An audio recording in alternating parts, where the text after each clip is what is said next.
Good morning students. आज मैं आपके लिए पॉलिटिकल साइंस से रिलेटेड एक बहुत ही इम्पोर्टेंट टॉपिक संविधान की प्रस्तावना और उसके प्रमुख लक्षण को लेकर आया हूं, जो हम देखेंगे।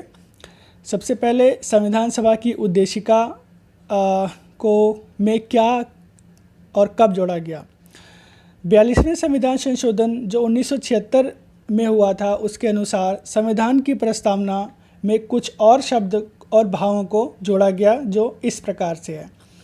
जो हमारी उद्देशिका है वो है, हम भारत के लोग भारत को एक प्रभुत्व संपन्न, समाजवादी, पंथ निरपेक्ष, लोकतांत्रिक गणराज्य के लिए और उसके समस्त नागरिकों को सामाजिक, आर्थिक और राजनीतिक न्याय, विचार, अभिव्यक्ति, विश्वास, धर्म और उपासना की स्वतंत्रता, प्रतिष्ठा और अवसर की समानता प्राप्त कराने के लिए और उन सब में व्यक्ति की गरिमा और राष्ट्र की एकता, अखंडता सुनिश्चित करने वाली बंधुता को बढ़ाने के लिए दृढ़ संकल्प होकर अपनी इस संविधान सभा आज 26 नवंबर 1949 ईस्वी को मिति मार्गशीर्ष शुल्क सप्तमी संवत 2006 विक्रमी एदत द्वारा इस संविधान को अंगीकृत, अधिनियमित और आत्मा अर्पित करते हैं। अब हम देखेंगे संविधान की प्रस्तावना या उद्देशिका के प्रमुख लक्षण और उसकी विशेषताएं। पहला है, संविधान का स्रोत जनता है।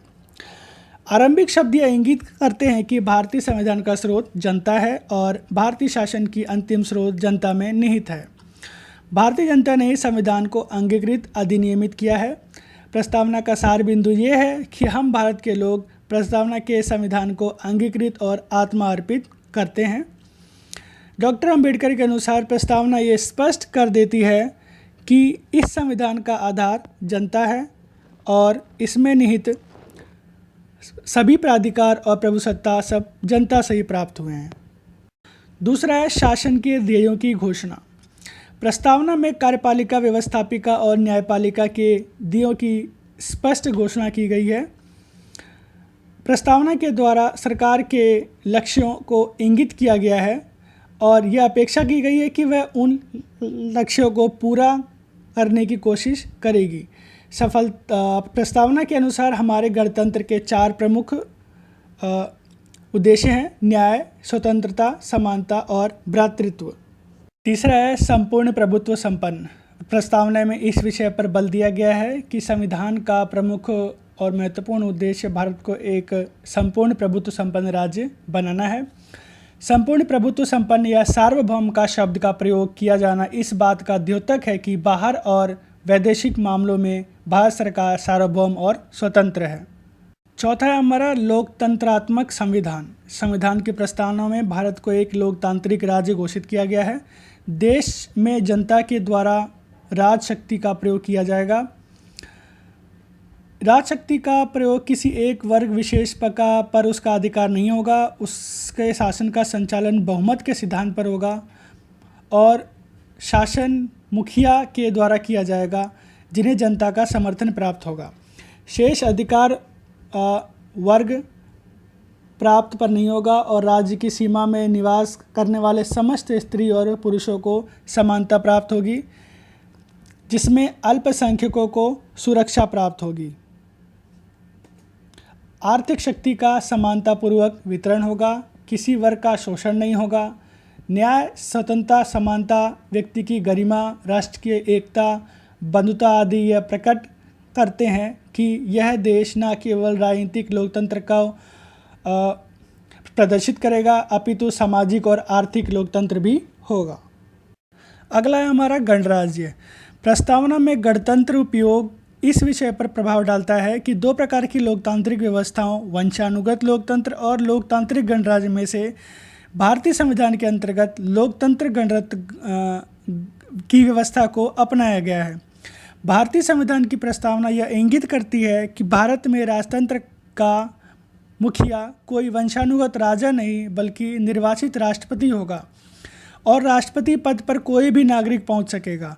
भारतीय गणराज्य में सर्वोच्च शक्ति सार्वभौमिक वयस्क मताधिकार से संपन्न जन समुदाय में निहित होगी। अगला है न्याय। हमारे संविधान की प्रस्तावना में न्याय के उल्लेख का विशिष्ट महत्व है। इस बात से भली भांति परिचित हैं कि लोग सच्चे लोकतंत्र की अपनी में स्वतंत्रता और समानता के अतिरिक्त न्याय भी अनिवार्य है। न्याय के द्वारा ही वृद्धि हो सकती है। राजनीतिक न्याय की स्थापना में प्रयास करना राज्य का प्रथम कर्तव्य है। अगला है स्वतंत्रता। प्रस्तावना में इस बात पर जोर दिया गया है कि राज्य समस्त नागरिकों को स्वतंत्रता प्रदान करेगा। यहाँ स्वतंत्रता से तात्पर्य नागरिक स्वतंत्रता और राजनीतिक स्वतंत्रता से है। विचार, अभिव्यक्ति, भाषण, संपत्ति रखना आदि नागरिक स्वतंत्रता हैं।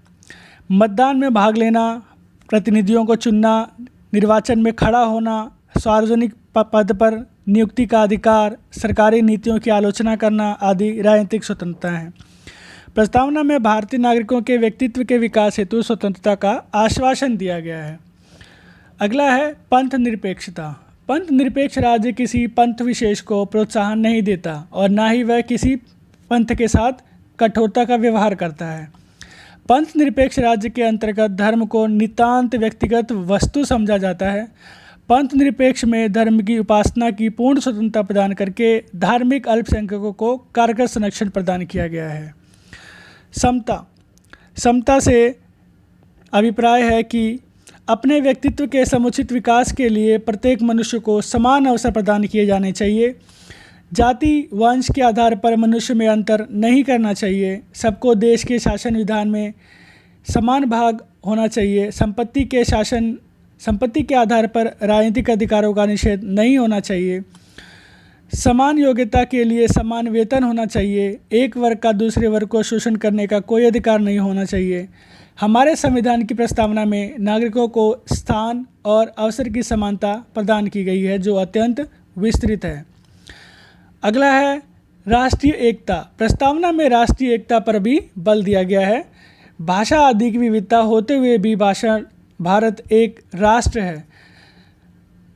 इसमें प्रस्तावना का महत्व इसलिए अधिक हो जाता है कि उनमें दो विशेष आधारों पर बल दिया गया है: व्यक्ति की श्रेष्ठता और उसका महत्व, जिसके माध्यम से राष्ट्रीय एकता दृढ़ होती है।